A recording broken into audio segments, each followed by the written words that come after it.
জয় শ্রী বদ্রী বিশাল, জয় বদ্রী নারায়ণ। প্রিয় বন্ধুরা, আমি দেব আবার পূর্ণভূমি উত্তরাখণ্ডের আর একটি নতুন ভিডিও নিয়ে আপনাদের কাছে চলে এসেছি। ভারতবর্ষের উত্তরাখণ্ড রাজ্যের অলকানন্দা নদীর ধারে এই মন্দির অবস্থিত। এই মন্দিরটি হচ্ছে বদ্রীনাথের মন্দির। সমস্ত হিন্দুদের আস্থার প্রতীক এই মন্দির। আপনাদের এই মন্দিরের কিছু অলৌকিক ঘটনা সম্বন্ধে অবগত করাবো।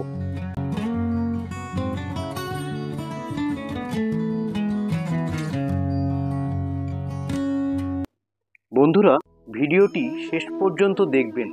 ভালো লাগলে অবশ্যই সাবস্ক্রাইব করতে ভুলবেন না। আগামী দিনে এইরকম ইনফরমেটিভ ভিডিও দেখতে হলে চ্যানেলটিকে অতি অবশ্যই সাবস্ক্রাইব করবেন। উত্তরাখণ্ডের অলকানন্দা নদীর বাঁ তীরে নর ও নারায়ণ নামের দুটি পর্বতের মাঝে অবস্থিত এই মন্দির সমুদ্র পৃষ্ঠ থেকে প্রায় 3050 মিটার উচ্চতায় অবস্থিত। এখানে ভগবান বিষ্ণু চতুর্ভুজ রূপে শয়ন অবস্থায় ধ্যানমগ্ন অবস্থায় আছেন এবং ভগবান বদ্রীনাথের মূর্তিটি শালগ্রাম শিলায় তৈরি। স্কন্দ পুরাণ থেকে জানা যায়, সত্যযুগে এই মন্দির স্থাপন ভগবান স্বয়ং শ্রী নারায়ণ করেছিলেন। কথায় আছে, কেদারনাথ দর্শনের পরে বদ্রীনাথ দর্শন করলে মানুষের সমস্ত পাপ ধুয়ে যায়, মনুষ্য জীবন থেকে মুক্তি পাওয়া যায়। ভবিষ্যতে এই মন্দির থাকবে না, এটিও বলা আছে স্কন্দ পুরাণে। বলা আছে, যেদিন নর ও নারায়ণ পর্বত একে অপরের সঙ্গে মিলে যাবে, সেদিন বদ্রীনাথের পথ সম্পূর্ণরূপে বন্ধ হয়ে যাবে। পুরাণের কথা মতো আগামী কিছু বছরে কেদারনাথ ও বদ্রীনাথ ধাম সম্পূর্ণ লুপ্ত হয়ে যাবে। পুরাণে এটাও বলা আছে, যোশী মঠে ভগবান নৃসিংহের একটি মূর্তি আছে, যে মূর্তিটির একটি হাত প্রতি বছর পাতলা হতে হতে যাচ্ছে। যেদিন এই হাত সম্পূর্ণরূপে লুপ্ত হয়ে যাবে, সেদিনকেই কেদারনাথ ও বদ্রীনাথ ধামের ধ্বংস নিশ্চিত। বন্ধুরা, এ তো গেল পুরাণের কথা। এবার আসা যাক আমরা কয়েকজন বন্ধু মিলে কিভাবে বদ্রীনাথ গেছিলাম এবং বদ্রীনাথে কোথায় থাকলাম, কিভাবে থাকলাম, কি খাওয়া দাওয়া করে সমস্ত ডিটেলস নিয়ে আপনাদেরকে তুলে ধরছি। বন্ধুরা, আমরা কেদারনাথের পূর্ণ তীর্থ সম্পূর্ণ করে আমরা সেইখান থেকে একটি প্রাইভেট কার করে বদ্রীনাথ পৌঁছেছিলাম। বদ্রীনাথ এবং কেদারনাথের দূরত্ব 220 কিলোমিটার মতো, যা প্রাইভেট কারে প্রায় 6 থেকে 7 ঘন্টা সময় লাগে আসতে। আমাদের লেগেছিল 6 ঘন্টা প্রায় 35 মিনিট মতো। আমরা বদ্রীনাথে কালীকমলির যে ধর্মশালা রয়েছে সেখানেই রুম নিয়েছিলাম, যা ধর্মতলার স্টিফেন হাউসের ফার্স্ট ফ্লোরে গিয়ে বুক করতে হয়। তবে আপনারা চাইলে অনেক ভালো ভালো হোটেলও পেয়ে যাবেন।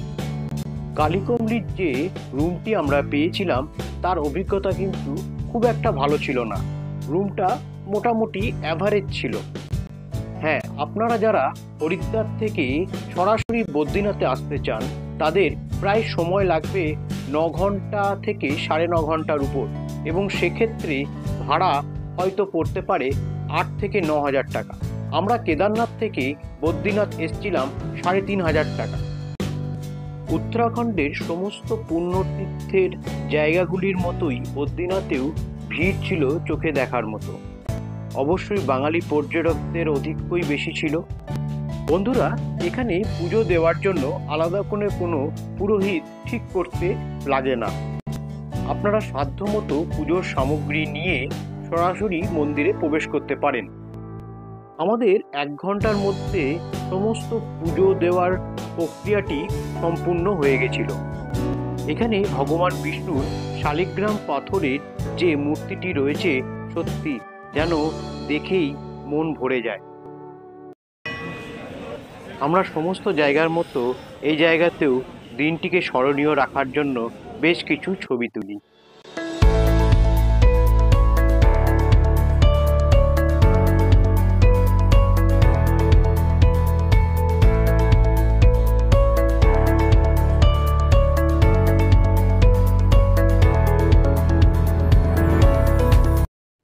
বন্ধুরা, এখানে অলকানন্দা নদীর ধারে একটা তপ্ত কুণ্ডও আছে, যেখানে আপনারা স্নান করে পুজো দিতে পারেন।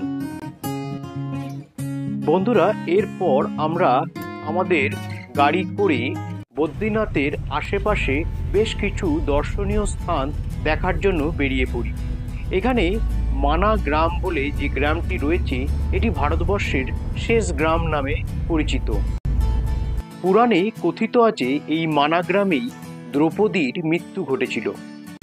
বদ্রীনাথ থেকে মানা গ্রামের ডিস্টেন্স 4 কিলোমিটার এবং যা আমাদের সময় লেগেছিল 10 থেকে 15 মিনিট। মানা গ্রাম খুব ছোট্ট একটি গ্রাম, যেখানে প্রত্যেকটি বাড়ির দেওয়ালে মহাভারতের প্রত্যেকটি খণ্ডের বিবরণস্বরূপ ছবি আঁকা আছে এবং এখানেই সরস্বতী নদীর দেখা পাই, যা এখানেই উৎপত্তি এবং এখান থেকেই ভূগর্ভের ভেতরে চলে যাচ্ছে। তাছাড়া এখানে ভীমশিলাও দেখতে পাই। আমরা মানা গ্রাম থেকে আরও 7 কিলোমিটার দূরে পবিত্র বসুধারা ওয়াটারফলস পর্যন্ত ট্রেক করে গিয়েছিলাম। রাস্তাটা খুব একটা কঠিন নয়, চাইলে আপনারাও যেতে পারেন। বন্ধুরা, বসুধারা ওয়াটারফলস সম্বন্ধে ডিটেলস ভিডিও আমার দেওয়া আছে, আপনারা ডেসক্রিপশনের লিঙ্ক থেকে দেখতে পারেন। বন্ধুরা, বসুধারা ওয়াটারফলসের আমরা যে গিয়েছিলাম সেখানকার বেশ কিছু ছবি আপনাদের এখানে আমি শেয়ার করে রাখলাম। জায়গাটি সত্যি খুব ভালো লাগবে, তবে একটা জিনিস বলে রাখা ভালো, এই বসুধারা ওয়াটারফলসের জল কিন্তু কোনো পাপীদের গায়ে পড়ে না। বন্ধুরা, ভিডিওটি ভালো লাগলে লাইক, শেয়ার এবং সাবস্ক্রাইব করতে ভুলবেন না। আর আগামী দিনে আরও ভালো ভালো ভিডিও আপনাদের জন্য আমি তুলে ধরব। দেখা হচ্ছে নেক্সট ভিডিওতে।